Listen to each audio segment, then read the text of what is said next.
네, 3교시 수업 시작하겠습니다. 유치권이 끝났고 질권은 이제 2월 말에 보강으로 보시면 되겠습니다. 한 20분, 30분 정도 수업을 할 것 같긴 합니다. 그래서 나중에 인강으로 좀 보충을 하시고요. 아니면 뭐 2월 25일 나오셔도 좋을 것 같고 나오실 수 있으면 자, 그 다음에 우리는 저당권을 들어가야 되겠습니다. 역시 저당권이 중요한데요. 자, 저당권 페이지 한번 펴보시고요. 저당권은 상당히 어려운 내용과 상당히 쉬운 내용이 같이 있어요. 오늘 하는 거는 뭐 어려운 게 하나 있습니다. 두 개 정도 있긴 한데 내일 하는 게 조금 더 어려울 이제 공동저당이고, 자, 한번 그 밑줄이 안 그어져 있죠. 그래서 우리가 1765페이지 24판은 저당권 1765페이지예요. 그 23판은 800 830 840 저기입니다. 47페이지? 예, 847페이지고 24판은 1765페이지입니다. 자, 밑줄 한번 그어보겠습니다. 조문인데요. 저당권자. 여기 진짜 쉽게 보면 돼요. 어려운 데는 제가 말씀드릴게요. 점유를 이전하지 아니 채무의 담보로 제공한 부동산의 우선 변제. 저당권자는 조문이 아예 본질적으로 너는 점유를 하지 말고 그냥 등기해놨으면은 그 부동산에 대해서 우선 변제 받아라. 그러니까 저당권자는 유치할 권리도 없잖아요. 그래서 그냥 우선 변제 받는 사람이에요. 가장 어찌 보면은 많이 일어나는 부동산에 대한 것이고요. 넷째 줄 밑줄입니다. 목적물의 교환 가치만을 갖는 점. 이게 차이점입니다. 뒤로 넘어가서 3번에서 둘째 줄 타물권. 자, 그리고 이제 저당권 성립으로 넘어가는데 뭐 성립은 밑줄 안 줘도 될 것 같고 1번 아라비아 1번에서 저당권 설정 계약을 끊어서 밑줄 좀 쳐보고 괄호 안에 당사자도 밑줄 좀 쳐서 설정 계약이 있어야 돼요. 근데 거기서 당사자 논의를 좀 해보겠다는 겁니다. A번, B번 밑줄 치세요. 저당권을 취득하려는 채권자 그리고 저당권 설정자가 있겠죠. 채권자는 자기가 저당권을 취득해서 담보를 확보하려고 하는 거고 저당권 설정자는 아마도 채무자라는 생각이 일단은 들죠. 자, A번의 첫째 줄 채권자에 한한다. 너 채권자가 아니고서는 저당권자가 될 수가 없죠. 그러면 채권자 아닌 사람이 저당권만 갖는 게 뭐 없겠죠. 왜냐면 담보물권이 부정성이니까. 자, 근데 저당권 설정자는 어때요? 첫째 줄에 채무자, 밑줄 쪽 오른쪽에 제3자. 그 밑에 물상보증인. 지가 지 돈 빌리면서 지 부동산 내놓으면 그건 채무자가 소유물이겠지만 남이 돈 빌리는데 부동산 내놓은 사람은 우리는 물상보증이라 부릅니다. 자, 근데 물상보증인이 아무 일 없을 줄 알았어. 난 부동산만 담보로 줘 돈 다 갚을 줄 알았는데 안 갚으면 우리는 진짜 머릿속에 먼저 떠오르는 건 이게 경매 들어갈 거가 떠오르지만 답답해서 내 경매 들어가는 일 내가 변제하고 만다 해서 변제하는 경우도 있어요. 밑줄입니다. 변제.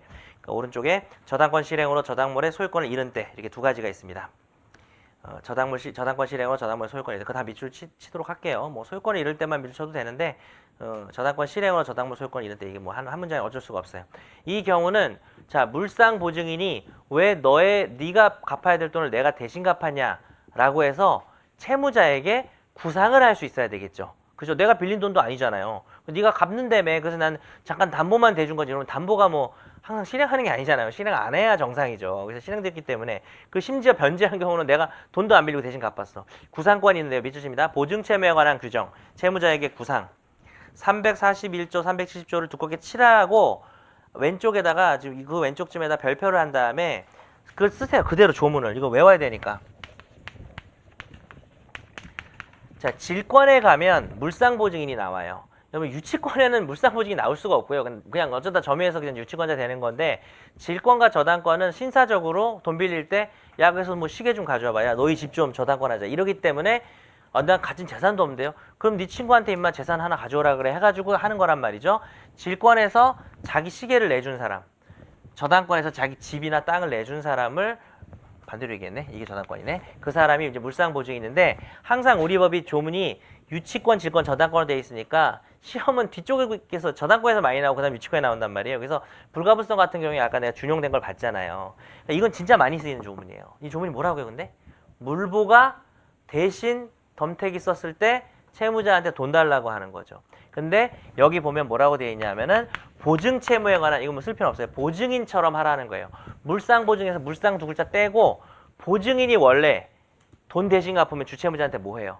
구상하잖아요. 뭘로 나눠요? 부탁받은 보증인, 부탁 없는 보증인, 의사에 반한 보증인.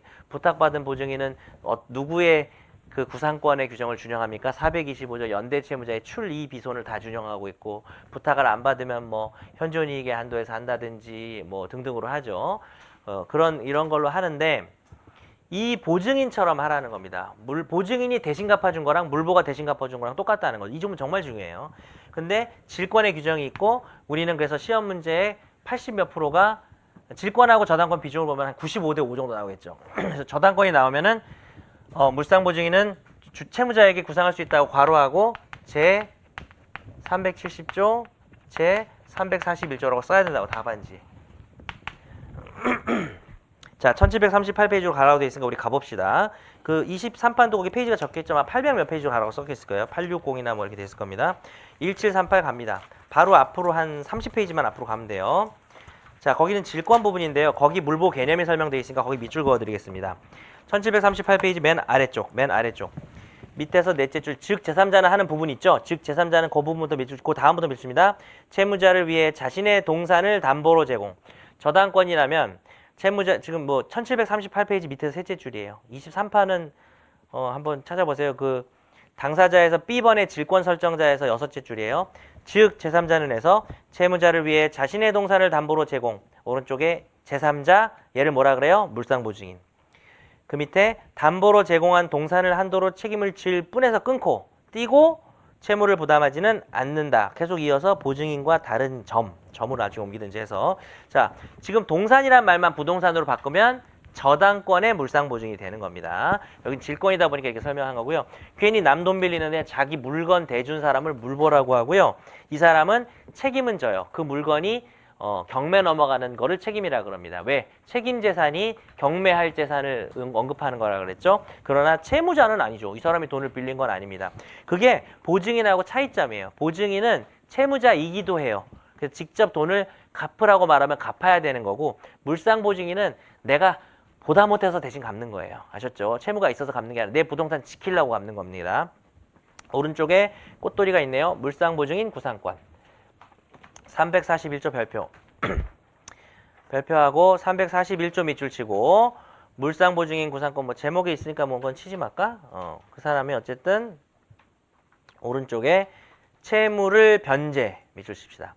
일부러 뭐 변제만 치려다가 채무를 변제. 그러니까 채무도 없는데 내가 채무를 변제하거나 그 밑에 질권을 밑치지 말자. 실행만 밑줄 치자. 실행. 나는 질권을 쳤는데 저당권을 바꿔서 어차피 생각하니까. 근데 그 다음은 밑줄 안 칠 수가 없네. 질물의 소유권을 잃은 때. 이걸 뭘로 바꿔서 읽어야 돼요? 질물이 나오는 게 아니라 저당물이 나온다고요. 저당물의 소유권을 잃은 때. 그럼 밑줄 쳐요. 보증, 채무, 규정, 채무자, 구상권이라고요. 별것도 아닌 당연한 조문이죠. 야, 나 너 때문에 망했어. 이건데 이 조문의 근거를 학생들이 그렇게 못 찾더라고요. 그리고 이걸 찾은 다음에 여러분은 실제로 어느 규정을 또 가야 돼요? 보증채무 규정을 또 가야 되는 거예요. 별표를 했죠. 그 다음에 맨 아래쪽에 밑줄 하나 쳐드릴게요. 밑줄 있는 부분 있어요. 그 책에 밑줄이 있는 부분이 있죠. 그 바로 위에 사물을 관리한 것의 유사 밑줄 칩니다. 사물을 관리한 것의 유사. 자, 얘가 아무 의무 없이 남의 돈을 갚았죠. 갚아달라고 하진 않았어요. 채무자가. 그죠? 그렇게 말하면 되게 기분 나쁠 것 같긴 한데 내가 갚아달라고는 안 했잖아. 그 의무가 없어. 갚을 의무가 없는데 내 부동산 지키려고 갚은 거니까 이걸 우리는 사무관리에 유사하다고 봅니다. 사무관리는 의무 없이 남을 위해서 어떤 일을 하는 거죠. 사실 자기를 위해서 한 건데 밑줄 쳐봅니다. 바로 밑에 물상보증 위탁계약의 법적 성질에 관계없이 띄고 민법에 의해 인정된 별개의 독립한 권리 소멸시효 민법상 일반 채권 뭐가 그렇다고 바로 위에 밑줄 칩시다. 구상권 밑줄 칩니다. 방금 공부한 물보의 구상권은 그냥 민법상 채권입니다. 소멸시효 몇 년이라고 쓰면 될까요? 10년 쓰겠습니다. 별표하시겠습니다. 물보가 돈을 대신 갚고 주채무자라고 말하면 안 되겠다. 여기서는 채무자라고 말해. 왜? 보증인이 나왔을 때는 우리가 채무자를 주채무자 그래요. 근데 물보가 나왔을 때는 뭐 주채무자라고 감점은 안 하는데 그건 그냥 채무자라고 하는 게 맞지. 왜?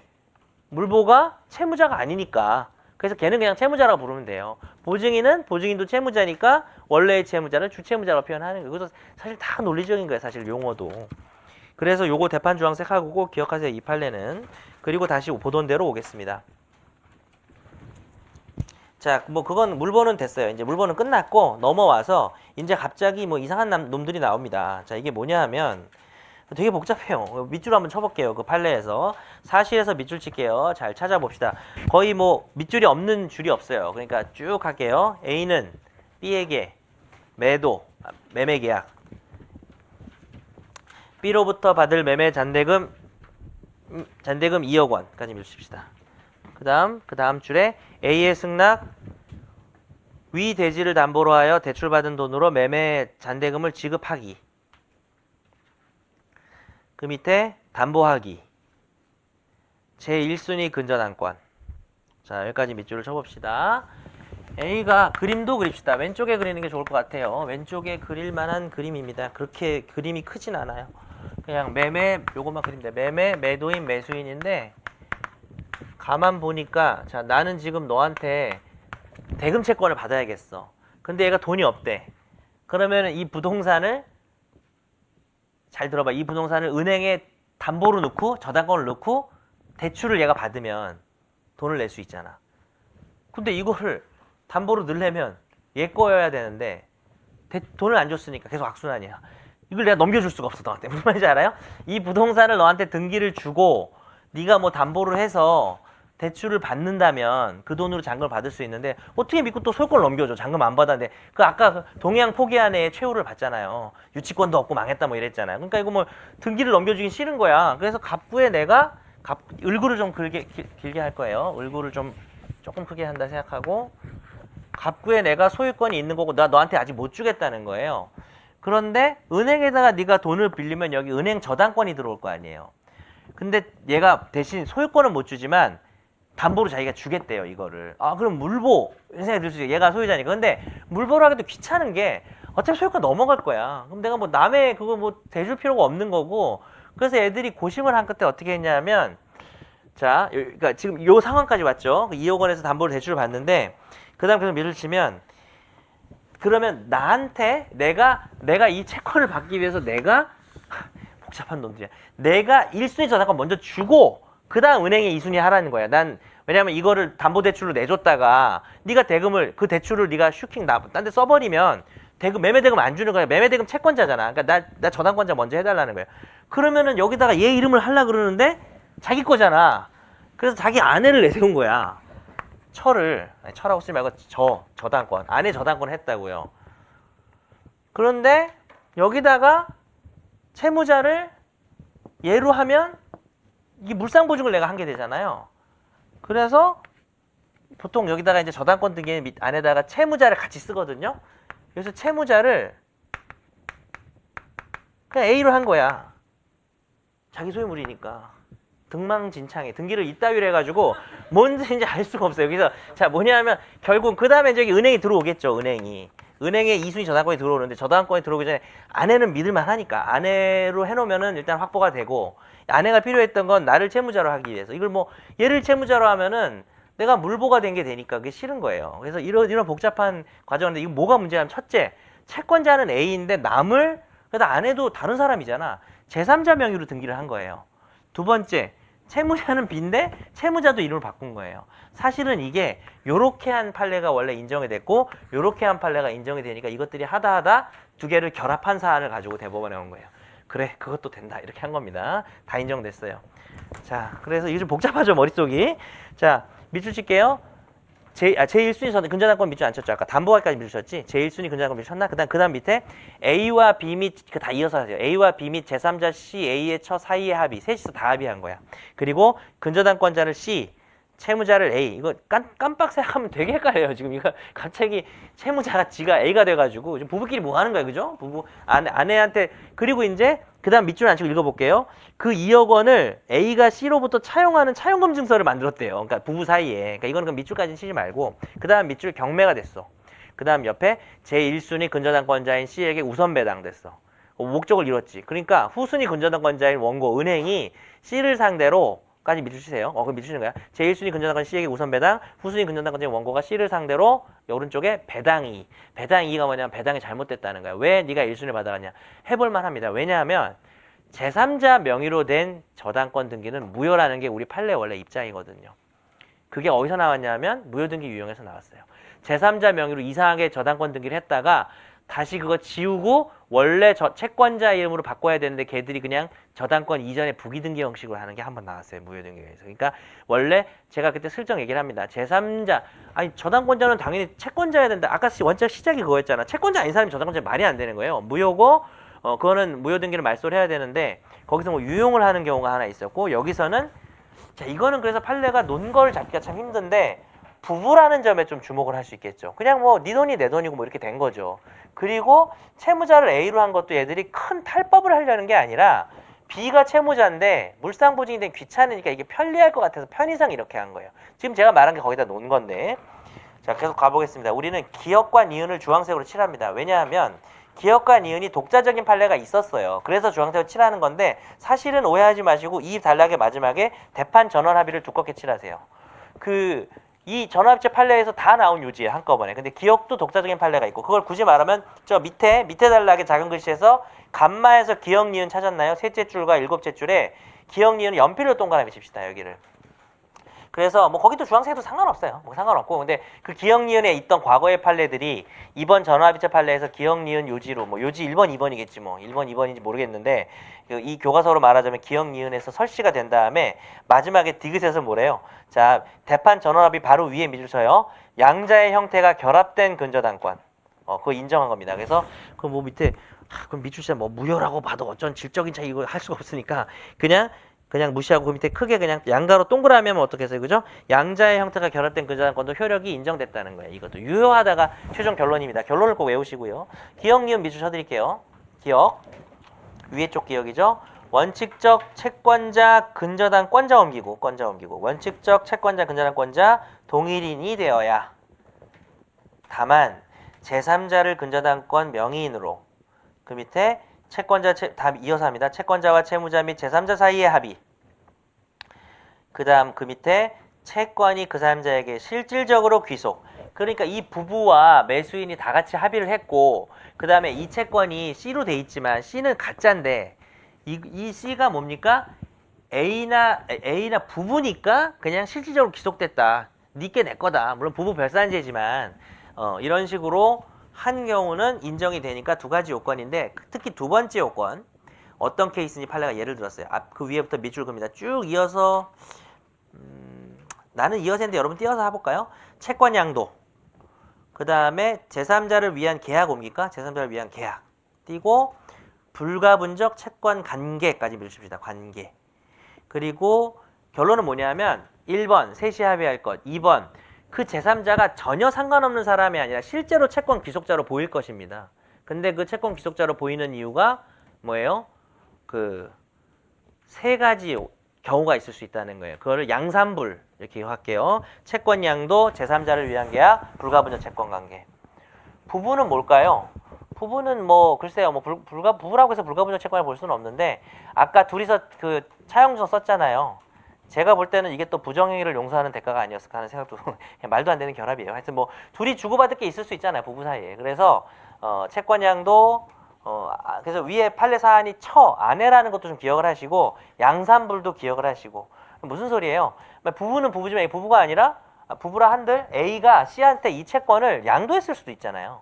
그럴 수도 있고 불가분적 채권 관계일 수도 있고 제3자를 위한 계약 C한테 이걸 채권을 저당권을 취득한다고 말하면 안 되고 채권을 취득하게 할 계약이었던 거죠. 그러니까 저당권도 그냥 제 이름으로 한 거죠. 내가 나중에 수익의사 표시를 하면 우리가 채권양도랑 제3자, 불가분적 채권은 됐고 채권양도랑 제3자를 위한 게 공통점은 누군가에게 원래 채권을 귀속시키는 공통점이 있잖아요. 그런 게 될 수 있다는 겁니다. 쌍따옴표하고 무조건 암기하세요. 양산불, 합의, 실질귀속도 기억하세요.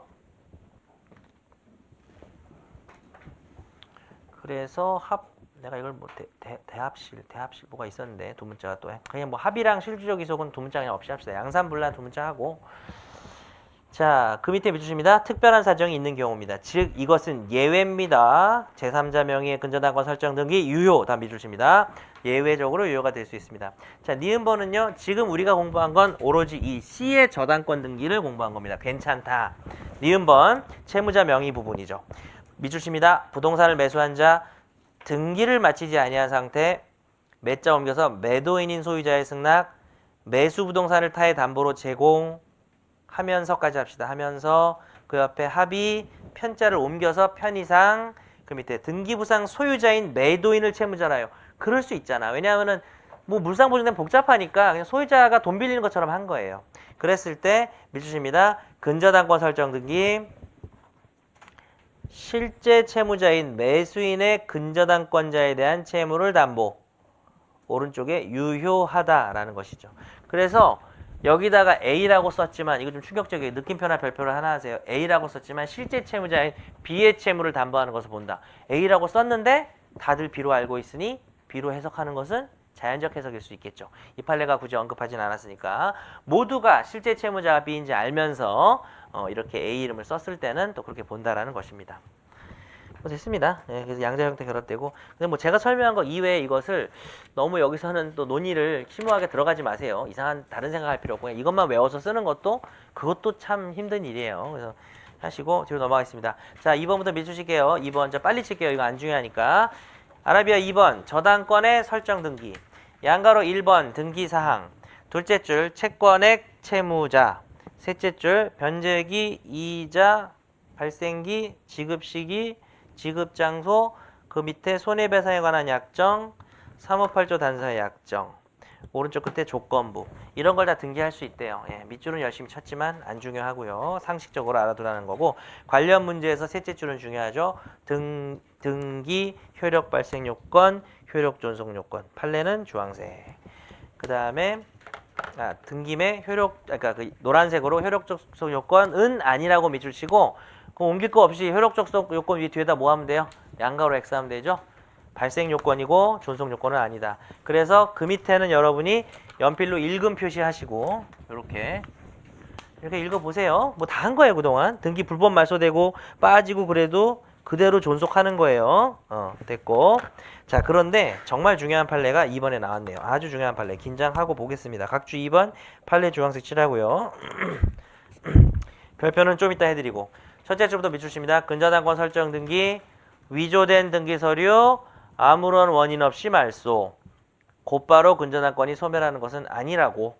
자 근저당권 등기가 말도 안 되는 놈이 와가지고 가짜로 말소했어요. 불법으로 위조해서. 그러면 근저당권 소멸합니까? 아니죠. 존속 요건이 아니고 등기가 말소된 걸로 너무 걱정할 필요는 없어요. 난 뭘 하면 될까요? 불법으로 말소됐을 때 등기를 돌려놓는 것을 우리는 회복 등기 청구한다고 합니다. 그걸 하면 돼요. 근데 두 줄 내려가서 경매 신청에 따라 경매 절차가 진행되어 경락 허가 결정이 확정 오른쪽에 경락대금을 완납하였다 면에서 끊습니다. 딱 끊어요. 면에서 너무 칠 길게 하지 말고.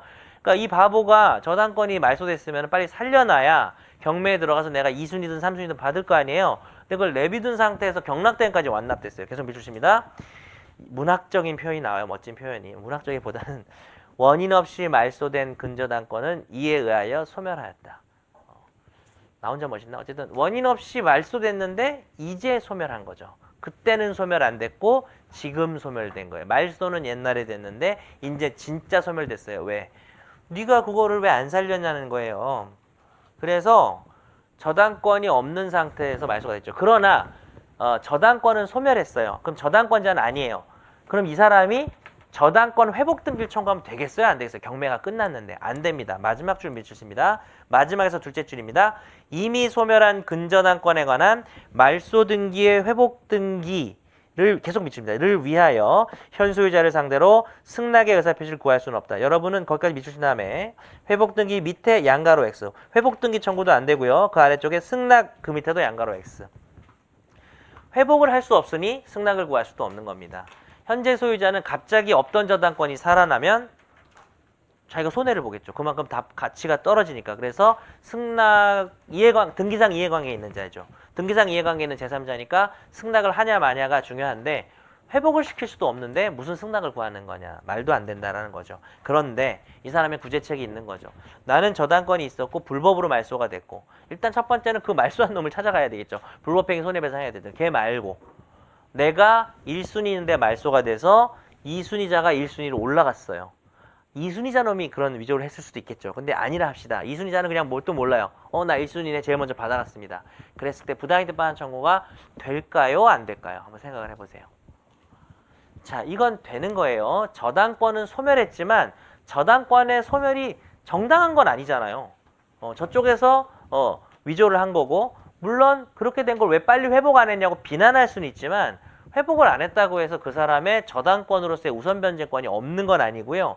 또 배당표라고 하는 것이 예전에 한번 본 적이 있는데 실체적인 어떤 확정력이 있는 게 아니에요. 대단한 것이 아니다 보니까. 그래서 예전에 부당이득단원에서 앞순위에 배당을 1등으로 받아야 될 사람이 뭐가 잘못 말소가 돼서 못 받거나 후순위가 되면 나보다 먼저 받은 사람이 법상 원인이 없이 배당을 받은 거기 때문에 부당이득 반환 청구가 가능합니다. 중간에 밑줄 쳐드릴게요. 어디냐?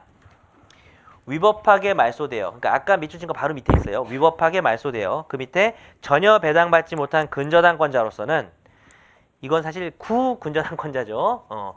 왜냐하면 얘는 저당권 소멸했으니까.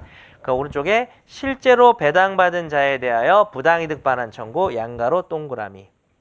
근데 여러분이 왠지 이 사람이 뭘 잘못했기 때문에 회복을 안 했기 때문에 왠지 부당이득이 안 될 것 같다는 생각이 드는 사람은 지금 뭐랑 헷갈리는 거냐면 배당 요구 안 한 거랑 헷갈리는 거예요. 배당 요구 채권자가 배당 요구를 안 하면 부당이득이 안 생겨요. 근데 이건 배당 요구의 문제가 아니라 불법 말소가 된 거고, 아니 모를 수도 있잖아요. 회복을 말소인지 모르고 있는 거야. 경매 들어간지도 몰랐어. 왜냐면 자기 부동산도 아니야. 남의 부동산에 저당권 해놓고 그냥 망한 소식을 몰라가지고 경매 다 끝난 거예요. 그럼 난 저당권을 이제 와서 뭘 살리냐 이거예요. 대신 1순위 배당받은 자에게 돈으로 받으라는 겁니다.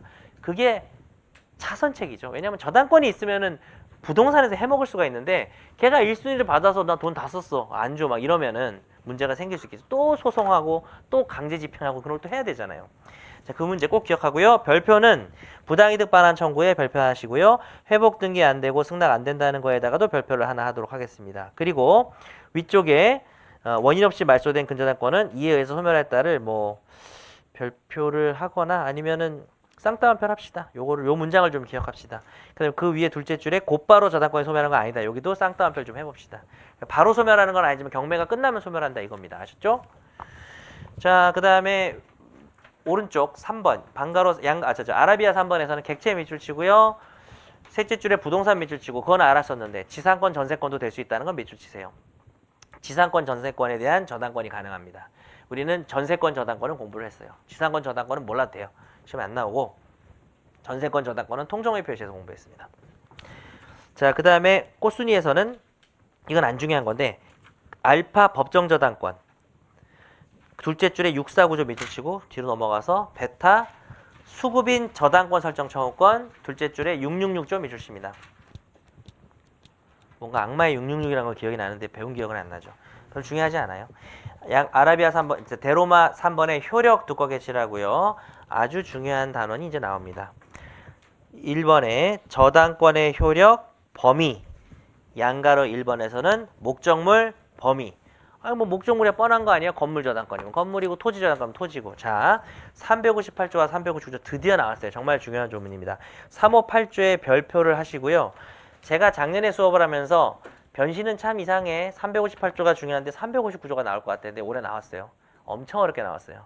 359조 한 번도 나온 적 없어요. 진짜 뻥 아니고 한 번도 나온 적 없는데 엄청 어렵게 나온 겁니다. 그래서 여러분은 긴장 타지 마시고 제 학생 입장에서 제 생각엔 358조에 충실한 게 좋을 것 같아요. 사실 제가 359조를 찍은 이유는 2년 전에 사법시험이 나왔어요. 그래서 사법시험 기출문제 보는 것도 참 의미는 있어요. 변시 수험생들은.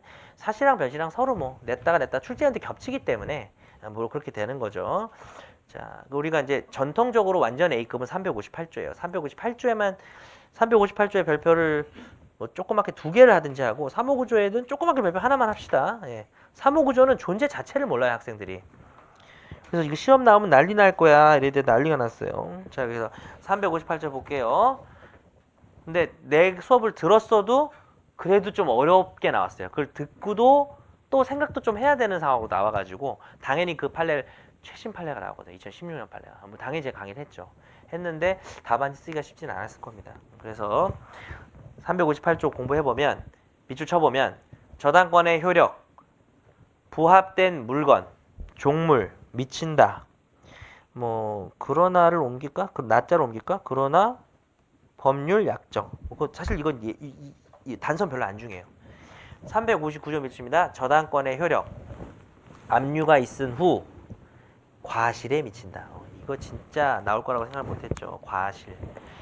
그러나 그 밑에 소유권, 지상권 또는 전세권을 취득한 제3자에까지 쭉 이어서 할게요. 소유권, 지상권 또는 전세권을 취득한 제3자에 오른쪽에 통지한 후 그다음 대항 이렇게 합시다. 통지한 후 대항.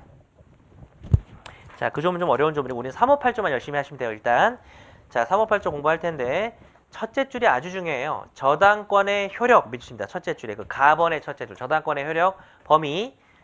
저당권의 효력 범위를 왜 그렇게 공부를 할까? 자, 358조 뭐예요? 이 건물에 저당권이 있으면 이 건물에 부합물이 있거나 종물이 있으면 저당권이 미친다는 건데 그게 왜 의미가 있느냐? 첫째 줄, 매수인이 소유권을 취득하는 범위와 직결된다. 항상 저당권은 모든 문제의 시초고 결말은 경락인이에요. 경락인의 소유권 취득 범위가 저당권의 효력 범위인 거고 또 지난번에 뭐 했죠? 저당권 설정 시점이 경락인이 과연 대항할 수 있냐 없냐의 문제인 거고 또 오늘 뭘 했어요?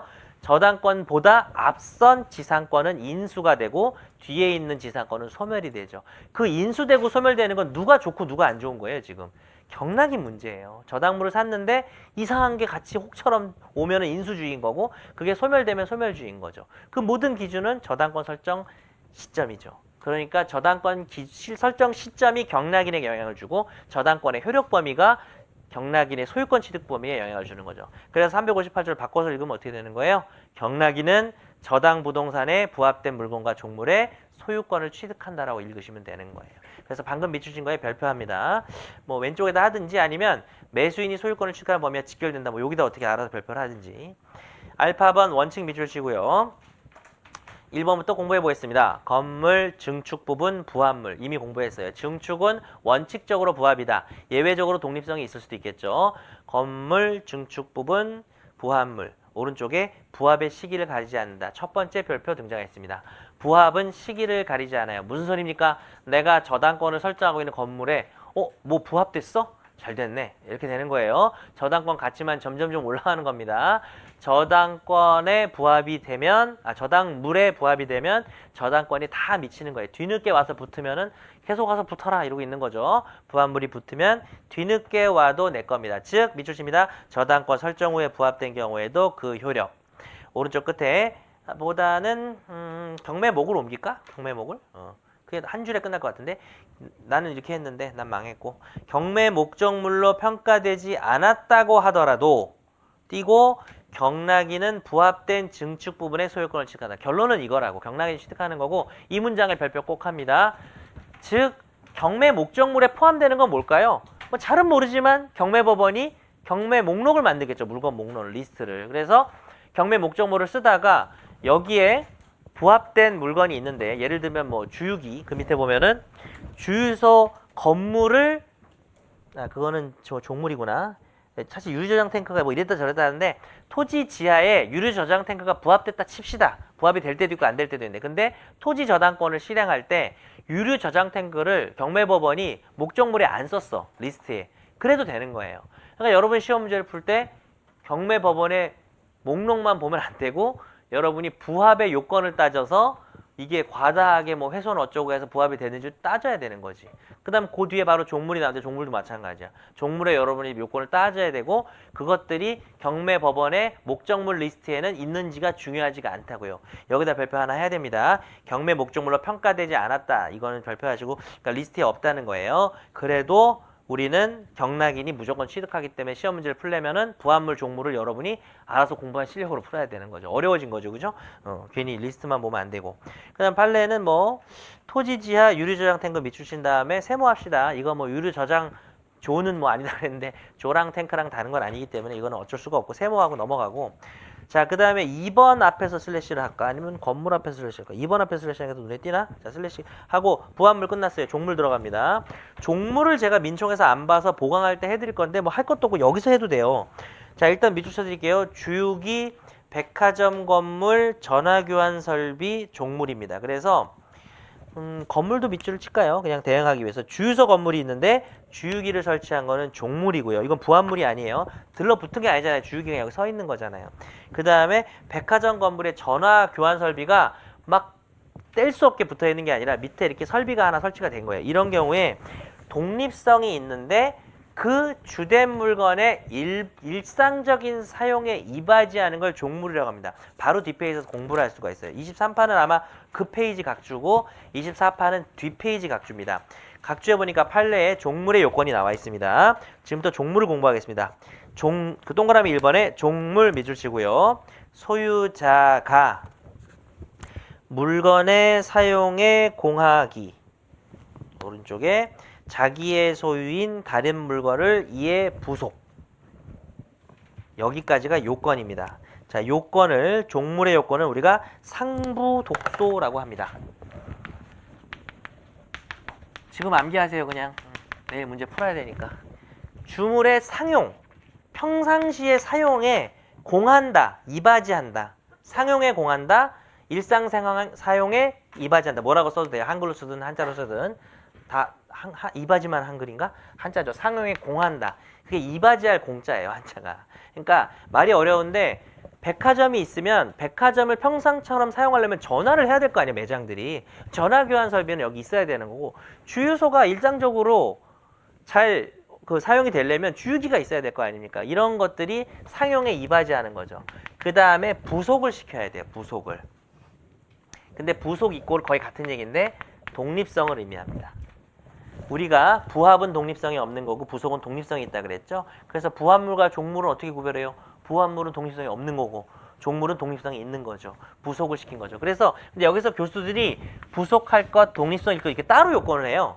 그래서 이때 부속의 의미는 무슨 의미냐면, 우리가 그 부합이라는 단원에서는 부속을 독립성으로 제가 말씀드렸지만 여기서는 그냥 들어만 두세요. 어떤 시간적, 장소적 장소적 근접성을 말하는 거예요. 그래서 가까이 있다는 거예요. 그래서 그거는 지금 뭐 써도 되고 안 써도 돼요. 이건 뭐 내일 뭐 이걸로 포섭할 것도 아니고 민총에 있어요. 밑줄 나중에 보강 때다 한다고요. 그래서 부속이 되는 거고 독립성이 있어야 되는데 제일 중요한 요건이 이거예요. 소유자 동일. 분명히 지금 주물의 소유자가 종물을 부속시킨 거예요. 자기 소유물을. 내 물건에 이걸 내가 부속시킨 거예요. 따라서 소유자가 다르면 종물이 아니에요. 가장 대표적인 예를 제가 그 페이지 아래쪽에 써드릴게요. 이 각주 아래쪽에다가. 자, EX 하시고 건물의 냉난방 시설을 렌탈했다 이렇게 합시다. 그냥 우리 그냥 일반 용어로 써버립시다. 우리가 건물의 냉난방 시설을 렌탈을 할 수가 있어요. 근데 이 냉난방 시설이 뭐 완전히 보통 이제 냉난방, 전기, 가스, 전화 이런 거는 완전히 부합되진 않아요. 뗄 수가 있어요. 뭐 이렇게 나사만 돌려서 뗄 수가 있죠. 그럼 이거는 독립성이 있다고. 부속이야. 그리고 냉난방 시설은 상용에 공하죠. 그 건물이 뭐 여름에 요즘 같은 시대는 뭐 냉난방이 안 되면 안 되잖아요. 못 살잖아요. 그럼 이건 누가 봐도 종물인데 렌탈을 했잖아요. 건물 소유자가. 그럼 소유자가 누구겠어요? 렌탈 회사 아닙니까? 그럼 화살표 해가지고 종물 X예요. 포인트는 렌탈에다가 여러분이 물결 밑줄을 치든지 하는 거죠. 요거 사례 문제 그대로 나옵니다. 이런 식으로. 자, 요거 좀 기억하시고요. 내일 너무 그대로 낼 건데 너무 알려준 거. 자, 그거 하여튼 가서 그래도 틀릴 걸 막 이러고, 아니면 요건을 쓰는 게 중요하니까 하나씩. 자, 다시 앞으로 올게요. 자, 그래서 이런 것들이 종물인데, 자, 그래서 이제 니은 앞에서 또 슬래시를 해줍시다. 그래서 우리는 주물과 종물을 다 공부를 했어요. 자, 그 다음에 니은 밑줄칩니다. 니은에서 제358조 유추하여 종된 권리에도 효력이 미친다. 아, 지긋지긋하다. 그죠? 네. 밑줄 빨리 치면서 여러분 생각 한번 해봐요. 복습 많이 했으니까. 밑줄 쳐드릴게요. 건물의 소유를 목적으로 한 지상권이 있는 건물에 대한 저당권. 지상권에도 미침으로 띄고, 건물 경매시 띄고, 경락인은 지상권 187조 등기 없이도 취득한다.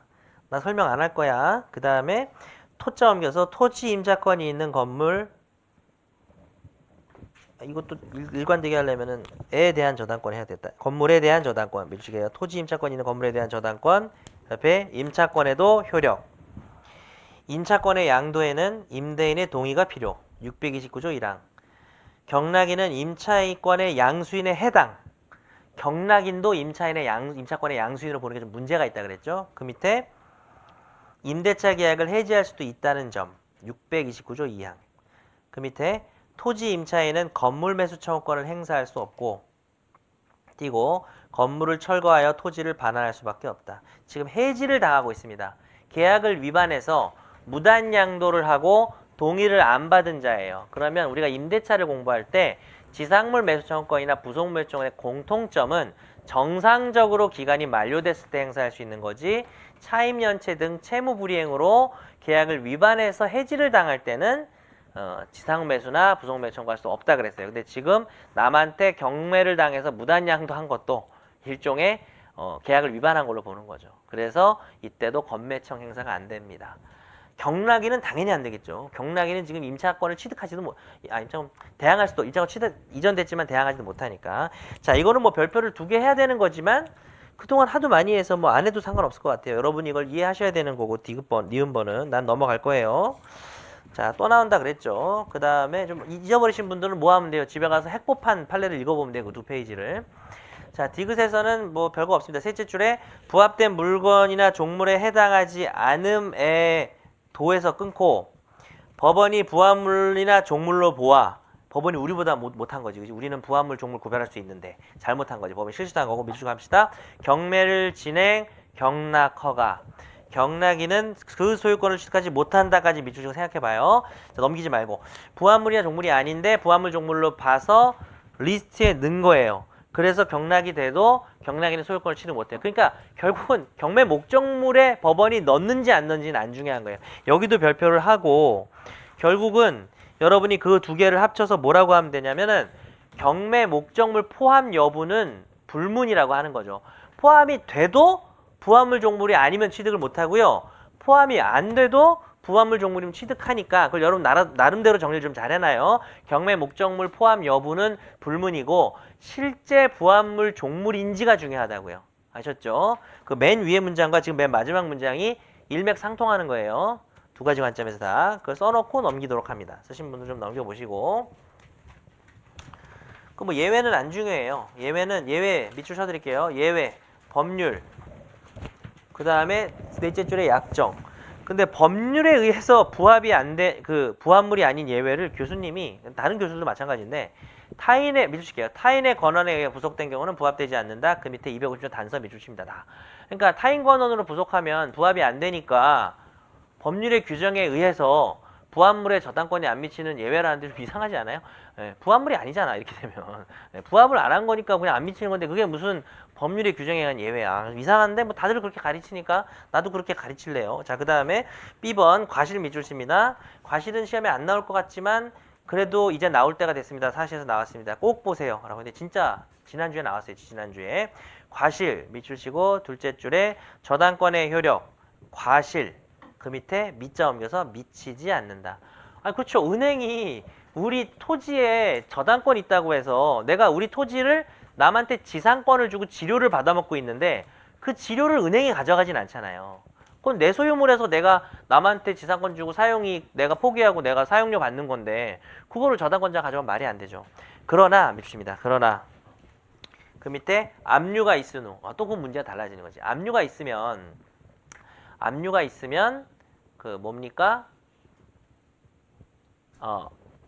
압류가 있으면 경매 들어간다는 얘기잖아요. 저당권이. 경매가 들어간다는 얘기인데 그 밑에 저당권 설정자가 그 부동산으로부터 수취한 과실이나 수취할 수 있는 과실에 미치는 것. 이건 뭐냐 하면 이미 경매 들어간다는 건 야, 네 부동산 지금 내가 여기서 나오는 교환 가치를 내가 다 먹을 거야. 이렇게 말을 해놓은 거잖아요. 그럼 거기서 나오는 과실도 내가 가져갈 수 있다는 겁니다. 그런데 그냥 밑줄 칠게요.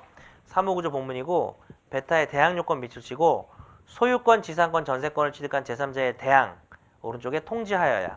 자, 그 다음 내용이 좀 어려운데 그건 뭐 좀 나오긴 좀 어려운 거긴 했어요. 이건 안 나오는. 이렇게 하고 발표하고 읽어보는 겁니다. 제가 같이 읽어볼게요. 지금 머릿속에 한번 생각해봐. 이게 머릿속으로 내가 지금 저 건물에 저당을 잡아놨는데 저기서 지료나 이런 게 나오면 내가 그거를 압류한 다음부터는 내가 이 지료를 가지고 내가 뭐 받을 수 있냐 이런 문제인데 볼게요. 예컨대 저당권 설정자 B가 저당 부동산 위에 C한테 지상권을 설정해 줬어요. 그러니까 저당권자 A가 저당권을 이 C라는 지상권자의 지료를 저당권자가 먹을 수는 없죠. 근데 이 A가 저당권을 실행해요.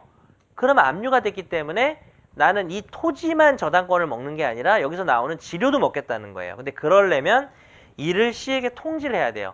이 지상권자, 당신이 있는 토지에 내가 저당권자인데 내가 이걸 지금 실행하니까 그 지료 내 거야 라는 거죠.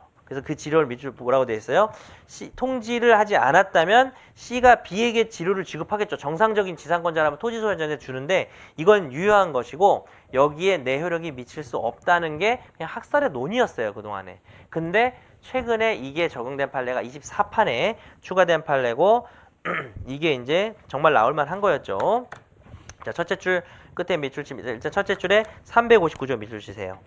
그리고 판례 첫째 줄 끝에 저당을 옮길까? 저당 부동산에 대한 압류가 있으면 압류 이후 차임 채권 등에도 저당권 효력이 미친다. 이게 우리 조문의 그거지 아닙니까? 이 부동산에 내가 저당을 잡고 압류까지 들어가면 차임 채권에서도 내가 우선 변제를 받겠다는 거예요. 그다음 밑줄 쳐봐요. 저당 부동산에 대한 경매 절차에서 밑줄 칩니다. 그 밑에 제도가 마련되어 있지 않으므로 뭔 소리냐면 그래서 내가 이 건물에 예를 들어서 이게 건물이라 합시다. 건물에 저당권을 잡아놨어요. 그럼 난 이걸 경매를 가겠지. 근데 경매 들어가고 이 건물에서 뭐가 나와요? 차임이라는 과실이 나오죠. 그것도 나보고 먹으라는데 내가 이 부동산을 경매하는 과정에서 이 차임을 내가 따로 받는 방법이 없어요. 제도가. 그래서 이 차임 채권 지금 이제 그림을 그리자면 이 건물 소유자가 A인데 여기에 B가 저당권이 있는 거죠. 근데 C가 여기서 임차권이 있으니까 여기 계속해서 얘는 차임을 받아 먹어요. 그건 이 건물의 과실인 거예요. 근데 이 저당권자가 여기에 관심을 두면 안 되지만 얘가 압류를 하고 나서 혹은 또 얘한테 통지를 하고 나서는 이 차임을 얘가 받을 수가 있는데 그걸 받으려면 어때요? A가 원래 C 입장에서는 A한테 줄 거 아니에요, 차임을.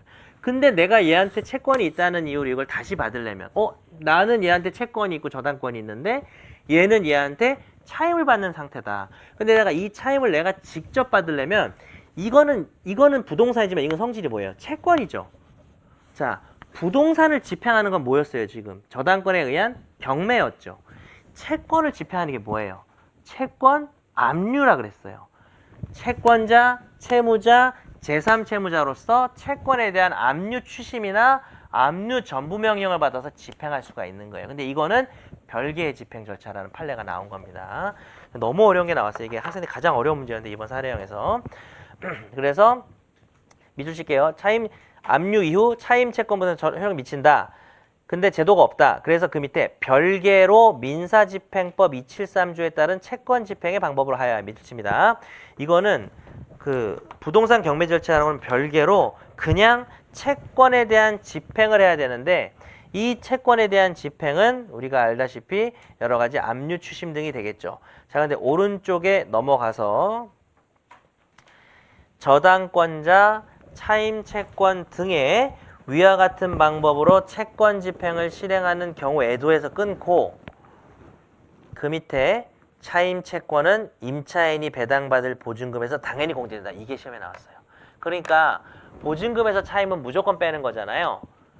그렇기 때문에 내가 이거를 받아갈라 그랬는데 나 얘한테 받을 보증금인데 얘가 보증금이랑 차임이랑 상계를 해서 공제를 해서 빼버리면 이게 사라지잖아요. 우리가 비슷한 걸 본 적이 있어요. 차임이나 보증금을 누군가가 양도받거나 압류해도 서로 공제되는 게 절대적이기 때문에 이걸 막을 수 없다는 거죠. 근데 그 중간 말도 좀 잘 봐둬야 됩니다. 밑줄 칩니다. 임차인이 실제로 그 차임 등을 지급하거나 공탁하지 않은 이상, 이 말도 중요한 거예요. 그러니까 이 차임을 공제하는 건 못 받은 차임이 있어서 안 준 보증금에서 공제하는 건데 만약에 임차인이 이거를 이미 지급을 했어요. 임대인한테. 그러면 그거는 이미 지급을 한 거니까 공제될 수가 없는 게 되겠죠. 자, 그래서 계속 밑줄 칩니다. 차임 채권은 소멸. 그 다음 저당 채권자의 채권 집행도 효력이 없게 됩니다. 그래서 이게 참 어려운 건데 총정리해 볼게요. 여러분 큰 그림만 아시면 돼요. 자, 이거는 제가 볼 때는 뭐 최신 판례에 관심 있거나 하면 내실 수도 있는데 제가 간단히 정리해 보겠습니다. 저당권자는 건물만 경매하면 돼요. 근데 여기서 차임이라는 과실이 나와요. 관심 가질 필요가 없어요. 근데 이미 경매에 들어가서 압류 상태가 되면 이 차임에 대해서 우선 변제를 이 건물 경매가로만 받는 게 아니라 차임 채권에서 받을 가능성이 있는데 그러려면 이 부동산 경매 절차에서는 다른 제도가 없어서 따로 이거에 대한 집행을 해야 됩니다. 근데 아무리 집행을 했어도 보증금에서 차임을 공제하는 건 절대적이기 때문에 그런 식으로 이미 공제를 해버렸다면 뭡니까? 나의 이 차임 채권의 집행은 실패하겠죠. 그래서 너무 욕심내지 말고 건물에서나 먹어라 뭐 이렇게 기억을 하시던지 별표를 하겠습니다. 별표를 하나 하겠습니다. 자, 근데 요거는 내일 내더라도 간략하게 내고요. 이건 너무 어려운 단계고 심오한 거고 여러분이 꼭 부여잡아야 될 게 있습니다. 바로 아까 보던 각주 1번입니다. 각주 1번의 둘째 줄 밑줄 칩니다. 종물 둘째 줄에서 주물과 다른 사람의 소유에 속하는 물건은 종물이 될 수 없다. 아예 종물이 아닌 겁니다.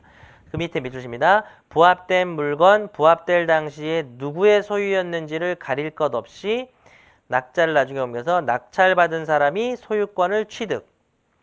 그런데 부동산의 상용에 공하여진 물건일지라도 부동산의 소유자가 아닌 사람의 소유인 때 종물이라 할 수 없으므로 저당권의 효력이 미칠 수 없어. 여기까지 설명해 드릴게요.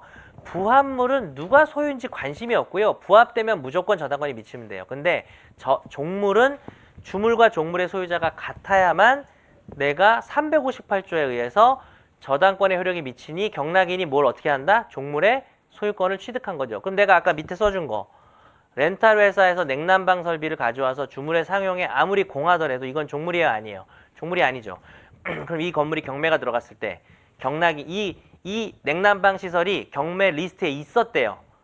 그래도 경락인은 이거의 소유권을 취득하겠어요, 못하겠어요? 못한다는 겁니다. 아셨죠? 그 말이에요. 소유자가 다르면 종물이 아니니까 저당권이 미치지 않아서 경락인이 소유권을 취득하지 못한다가 정말 중요합니다. 일단 여기다가 별표 하나 하고 방금 거기다 별표 하나 하고 자, 그런데 생각해봐요. 냉난방 시설이 경매 목적물에 포함이 되니까 경락인이 그것까지 내가 사는 거구나 싶어서 돈을 주고 건물도 사고 냉난방 시설도 샀어요. 근데 이거는 종물이 아니죠. 그러니까 358조에 의해서 내가 소유권을 당연히 취득할 수는 없죠. 근데 냉난방 시설이 건물에 부합된 건 아니잖아요. 그럼 냉난방 시설은 건물과 별개의 물건이죠. 동산이겠어요? 부동산이겠어요? 냉난방 시설인데 동산이죠. 그리고 나는 경매를 통해서 돈을 주고 샀죠. 그러면 근데 나는 이게 렌탈 회사 거를 몰랐고 과실도 없었어. 더군다나 법원이 경매 목적물에 집어넣으면 내가 그게 남의 건지 어떻게 알겠어요? 그냥 채무자 건 줄 알겠지. 그럼 뭐가 되겠어요? 선의취득이 될 수 있어요. 자, 그러면 계속 보겠습니다. 어렵죠, 너무. 낙찰자가 당연히 계속 밑줄이에요. 소유권을 취득하는 것은 아니며 오른쪽에 선의취득 가능합니다. 근데 그러려면 밑줄 칩니다. 경매 목적물로 되었고 선의며 과실 없이 물건을 점유. 그 밑에 요건을 구비하여야. 이 문제가 떴다고 칩시다. 여러분이 선의취득을 쓸 때 제일 중요한 요건이 뭘 것 같아요? 뭐 여러 가지 있을 수 있지만 동전무, 유전무가 있잖아요. 동산 별로 안 중요한 것 같죠? 점유, 양도인이 점유하고 있을 건 뭐 별로 안 중요하겠죠. 그 건물에 있었으니까 점유하고 있었겠죠. 무권리자의 것. 그쵸? 뭐 그게 렌탈회사 거니까 무권리자죠. 뭐 쓰면 되겠죠. 유효한 거래행위일 것. 여기 쓸 게 있어요, 없어요? 유효한 거래행위. 뭐 무효는 아니니까. 그치? 경매가 거래행위라고 쓰라고. 그 거래행위에 보면 경매에도 내가 분명히 별표를 해놨어요. 경매로도 선의취득할 수 있구나. 예, 중요한 겁니다. 그 다음에 동점무, 유전무 내가 점유취득한 거 없고 뭐 됐습니다. 그런데 그 선의무과실도 잘 써야 되겠죠. 그런데 여기서 경매 목적물에 포함될 것이라는 말이 중요하죠. 아까 358조를 적용할 때, 즉 부합물과 종물일 때는 목적물 포함 여부가 중요하지 않은데 선의취득, 그게 망해서 선의취득할 때는 왜 목적물에 포함돼야 될까요? 목적물에 포함되지 않으면 왜 선의취득이 안 돼요? 뭐가 없어서? 거래가 없는 거야. 경매 목적물에 있어야 내가 경매를 한 거지. 목적물에 없으면 경매 안 되지. 중요한 얘기예요. 목적물에 포함됐다는 거 밑으로 빼서 별표하시고 거래 존재라고 쓰시고요. 그 다음에 또 여기 아까 내가 말한 거 필기하세요. 경매 이꼴 거래. 그것도 별표하세요. 경매 이꼴 선의취득의 거래 이렇게 할까? 선의취득에서의 거래입니다. 자, 그래서 이 판례는 어떻게 되는 별표가 2개나 3개 정도 있어야 됩니다. 제가 엄청 강조하는 판례예요. 매우 유력한 판례죠. 제일 문제 내고 싶은 아까 유치권에서 경매 개시 결정으로 문제 제일 내고 싶고요. 저당권에서는 뭐 여러 개가 있는데 그중에 제일 문제 내고 싶은 판례에 속하는 것이죠. 자, 그래서 거기까지 본 다음에 이거 물상대회를 못 끝내겠네. 그냥 내일 그냥 한번 죽어볼래요? 어떻게 할까요? 오늘 좀 일찍 갈까요? 오늘 좀 일찍 가고 이게 물상대를 좀 보긴 봐야 되는데 예, 뭐 어차피 제가 비전형 담보를 뒤로 뺄 거라 난 보강은 사실 한 3시간 3시간 해가지고 두 번 짧은 2회 하려고 그랬는데 그렇게 안 될 것 같은 생각이 좀 들고요. 일단 오늘의 즐거움을 취하고 오늘 일을 내일로 미루는 건 참 중요한 거예요. 그래서 오늘 진도 여기까지 나가는데 근데 하나만 얘기할게요. 한 줄만. 내가 아까 얘기 안 한 게 있어요. 미안한데 요거면 진짜 1분 걸립니다. 1분. 여러분이 빨리 찾아가면 1분도 안 걸려요. 1724페이지 유치권의 제일 중요한 판례 있잖아요. 그리고 23판은 809페이지예요. 1724페이지. 거기서 내가 너무 중요한 걸 말 안 했어요. 자, 밑줄은 그어져 있어요. 거기 보면 각주 1, 2번 하다 신나가지고 남용으로 넘어갔는데 뭐 안에서 내가 저당권이 설정되어 있거나 가압류 등기가 되어 있다 하더라도 경매 개시 결정 내가 되게 많이 옮겼잖아. 경매 개시 결 옮겨. 경매 개시 결정 등기가 되기 전에 유치권을 취득했다면 유치권 행사하는 거야. 내가 아까 분명히 경매 개시 결정 이전에 유치권의 모든 요건을 갖추라고 했잖아요. 근데 여기서 가압류가 그에 앞서 있거나 저당권이 있어도 안 중요하다는 거에 주목할 필요가 있어요. 뭐랑 달라요? 내가 옆에다가 나디꼴 표시까지 해놓고 뭘 안 써놨어요. 가압류가 있으면 가압류를 기준으로 하고 저당권이 있으면 저당권을 기준으로 한 게 뭐였어요? 이거 제가 올해 처음 수업하는 겁니다. 아주 중요할 것 같아서 관지에서 그랬죠. 관법지에서 강제집행 관법지에서는 가압류가 앞서면 가압류 시점 기준이었고 저당권이 있으면 저당권 기준이었어요. 근데 여기서는 무조건 강제경매 개시 결정만을 기준으로 합니다. 그게 왜 그런지 궁금하신 분은 다음 시간에 제가 보충 판례를 드리긴 할 텐데 오른쪽에 그 전압이체 그 체납 처분 판례 있죠? 그 판례 또 내 기억을 하는데 그 판례 중요하니까 한번 검색해 보세요. 혹시 아니어도 맞을 것 같은데 검색하면은 왜 가압류가 뭐냐면 가압류가 있는 부동산에 내가 점유 취득하고 공사 채권 취득했어. 그리고 압류가 됐어. 그 가압류가 그대로 압류가 됐다. 나 유치권 있는 거 없는 거? 있는 거예요.